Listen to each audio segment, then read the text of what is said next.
Hi, I'm Belinda Bauer and I am a crime novelist. Blacklands was the first. Then I did two more books which were both all set on Dartmoor, so there's a loose trilogy there.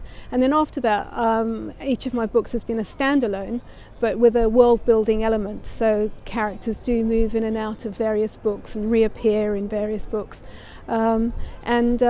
My only criterion really is at some point there's a crime. It doesn't really matter whether it's a murder or whether the criminal is caught, or I'm really interested in the dynamics between the victim and the perpetrator and the consequences of crime as opposed to the actual police investigation. It meant an enormous amount at the time. I was trying to finish my first novel, Blacklands, and was really at a point where I'd run out of money and was struggling to pay the mortgage really, and was still not quite finished with the book.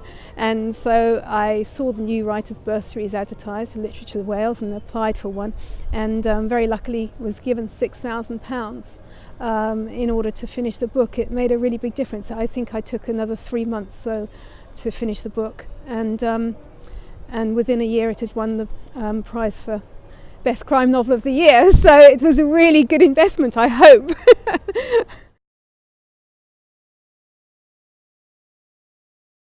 Be self-critical. Enter competitions, I mean good competitions, because it gives you a really good professional read. And when people tell you that something's wrong with your writing, take a step back. It's very easy to get defensive about your own writing, even when you've had books published. Take a step back and consider what they're saying and whether they're valid criticisms, and be prepared to take them on board and change things. But at the same time, you also have to be prepared to have the courage of your convictions.